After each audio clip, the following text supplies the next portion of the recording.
Good morning, fifth grade. In last week's video, we chose a simple object around our home to draw. I chose this cup and I demonstrated how you can use different types of lines, how you can think about the three-dimensional shape of a cup, and how you can use shading to add shadows. Today what we're going to do is we're going to choose several objects from our homes, different types of objects, different types of shapes, and we're going to combine them to create a still life. A still life is something that an artist draws or paints that shows something that cannot move by itself. So cups, different types of fruit, flowers, vases, other types of vessels you might have around your home, like this tea kettle, are all considered perfect objects for a still life drawing.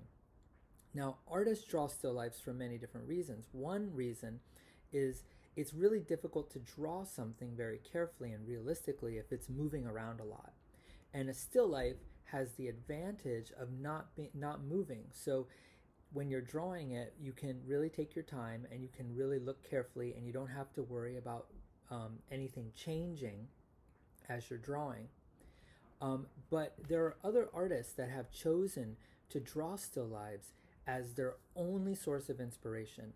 And before we talk about how to draw your own still life in your apartment, I want to look at the artwork of an Italian artist named Giorgio Morandi, who spent his whole life looking at the simple objects around his home and painting and drawing them. Giorgio Morandi was born in Bologna, Italy in 1890. He left Bologna only briefly to fight in World War I. When he returned to Bologna, he lived there for the remainder of his life, looking and gathering different objects and arranging them to create still lives. He painted the vases, the flowers, the bowls that he found around his home. He painted these simple objects with such loving attention, giving them the feeling of quiet, stillness, and peace. Begin by finding some objects around your home that you'd like to draw. Take these objects and build your still life. I'm using a small box so that some of my objects will be higher than others. I'm also using a bandana so that I can overlap the box and create some interesting points of contact. Think about how you might want your objects to touch and overlap.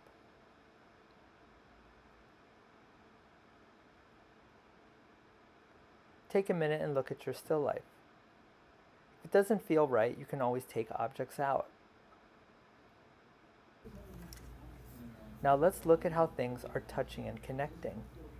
The orange overlaps the sugar bowl. The spout of the tea kettle overlaps the box. The cup overlaps the bandana. By looking very carefully at these points of contact, you can get valuable clues into how you can make your drawing. If I was drawing and I was choosing not to overlap, my drawing might look like this. It's not a bad drawing, but it doesn't really show what I'm actually seeing. It's more what I think I'm seeing.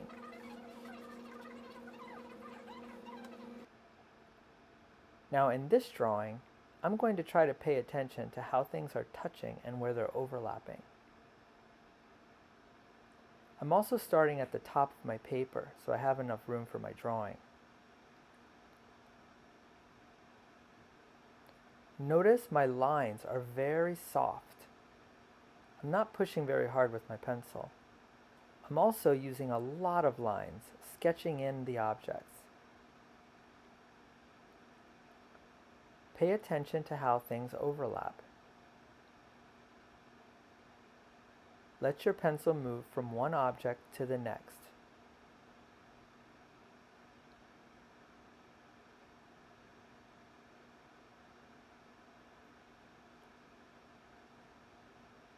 Don't worry so much whether your drawing looks like what you're seeing.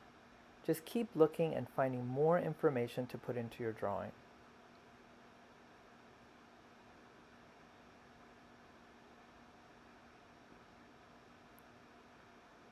Once you feel like you've drawn everything in your still life, you can take your pencil and push down harder to make darker lines.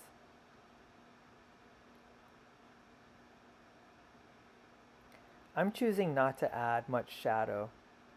I'm only making a simple line drawing. But if you want to add shadows or add color, feel free to do that.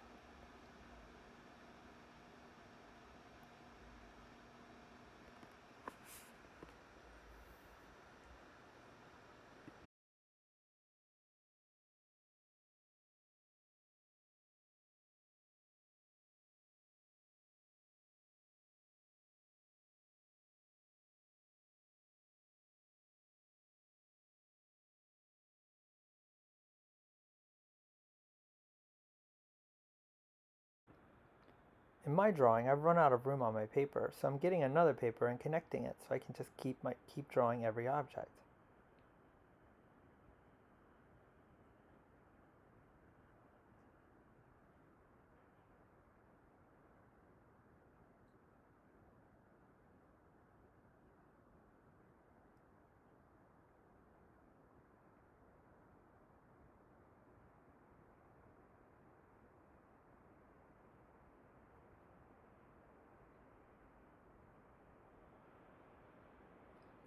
If you can see the table behind your still life, draw a simple line to sketch in where the table is.